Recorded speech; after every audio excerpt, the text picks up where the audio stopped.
Hello my fellow pilots and welcome again to another episode of Star Citizen FM.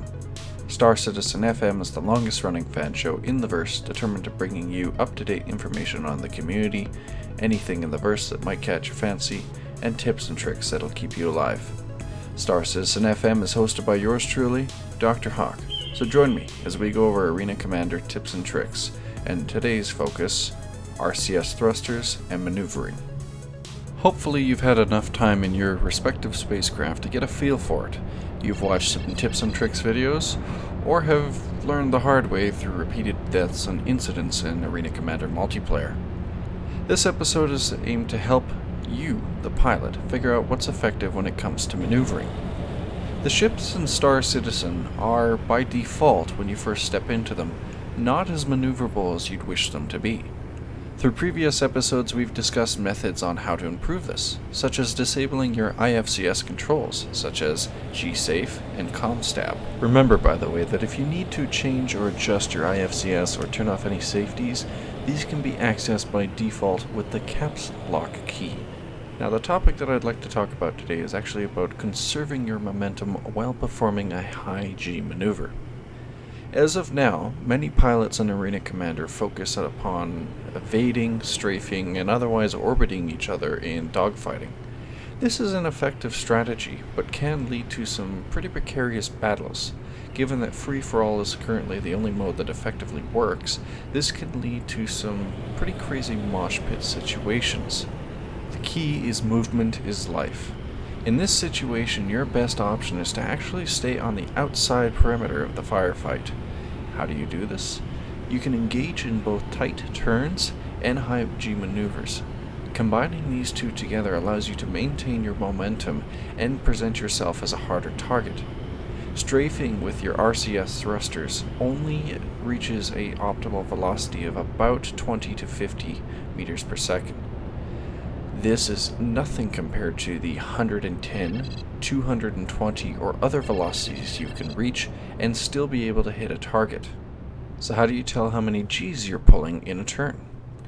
If you look on the top left-hand corner of your ship, most ships, give it the Aurora, the Hornet, or the 300i as shown, will have the gimbal located where you can view every kind of G your pilot is experiencing, be it vertical, horizontal, negative, positive Gs.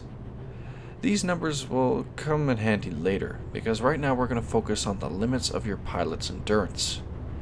As of now, I'd like to note that there is no way to increase your pilot's endurance in Arena Commander. This has been mentioned in the future that you will be able to improve upon it, but for now, the default endurance limit seems to be about 3.5 to 4. Anything beyond that, and your pilot does start to experiencing blackout, and eventually G-lock. Use this magic number to your advantage when trying to maneuver in Arena Commander. While this number may not seem like a large amount, just being able to turn, as well as maintain a velocity of say 100, while evading enemy fire, is going to guarantee your survival a lot more than staying still and simply rotating and turreting. Use this number and try to watch it when you engage in some turns, and make sure you're using free mode to practice this. The best place to do this is ironically around an asteroid. Now, a co-worker of mine likes to say that flying around an asteroid can be a little dull, but this is probably the best practice you can get until private matches come around. Find an object that you're comfortable with trying to turn around. You don't have to focus on trying to make a tight turn as so much as maintaining your pilot's consciousness. Now there's two ways you can do this. You can either angle your control stick and or keyboard or mouse to a certain degree where you notice that you're both maintaining consciousness yet tipping on the point of the screen's colors blacking out. At that point, you've probably reached the point where any tighter of a turn and you're going to start experiencing blackout. Or, what you can do is alternate your throttle while you're turning.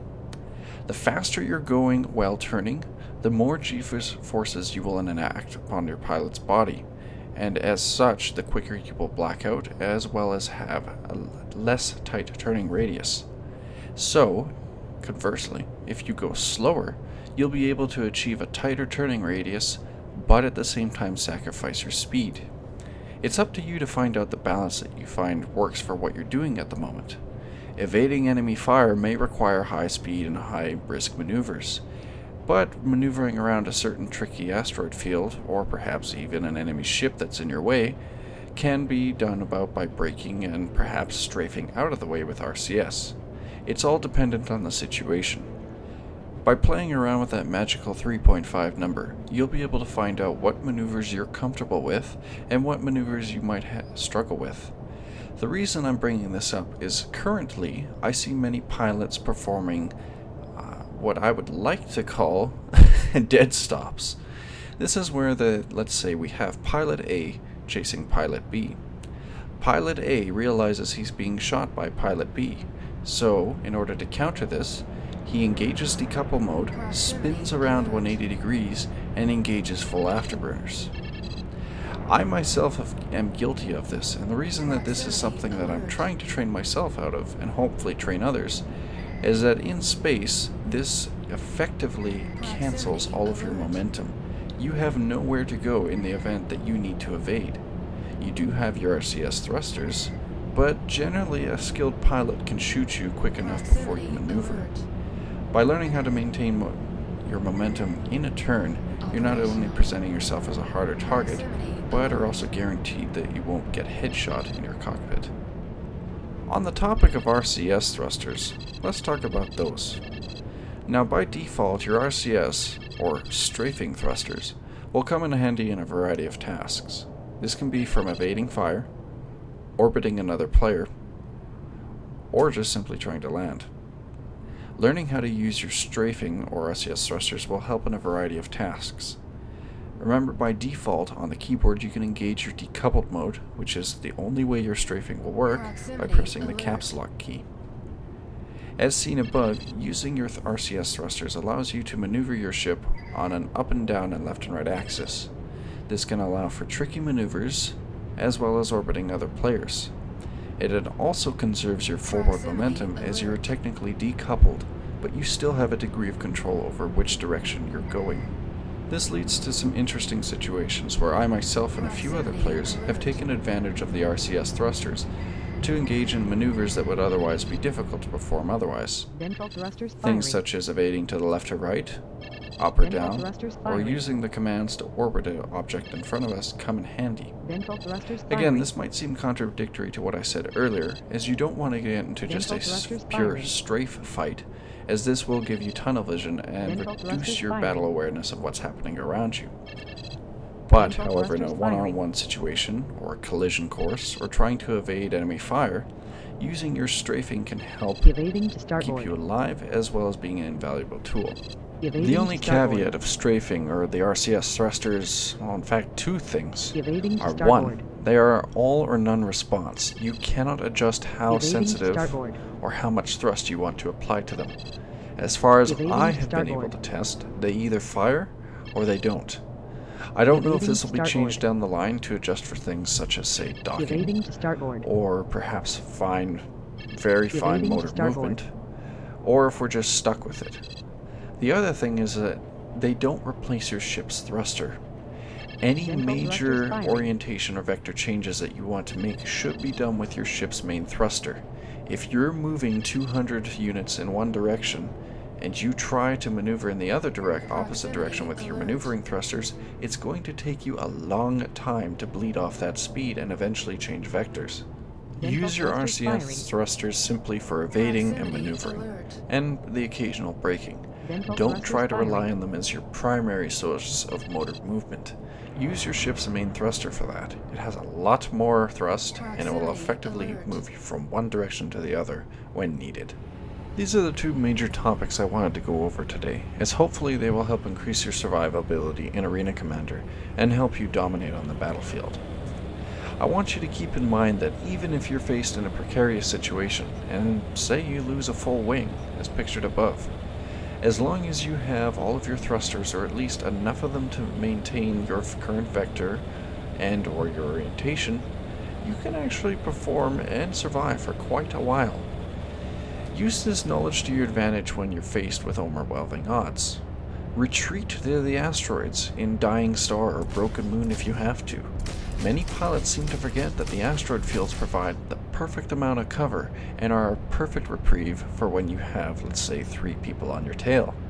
There is no shame in retreating to fight another day, and using this to your advantage, you can rack up more kills than someone who, say, is fighting in the mosh pit constantly. The longer you stay alive, and the longer that you ensure that even your damaged ship is a fighting ship, the more kills you will potentially rack up. This leans back to another adult saying that even a damaged enemy can fire back. So as pictured above again here with the damaged 300i, while you may only have 2 effective weapons at your disposal, those are still 2 effective weapons that are going to be dealing damage against an opponent, as opposed to weapons that aren't firing at all. Hopefully, these little tidbits have helped you and maybe educated you on how to perform an Arena Commander. I want to make a reminder that Arena Commander is a module from the game Star Citizen, and if you're interested in purchasing Star Citizen, you can do so on the RSI website at www.robertspaceindustries.com.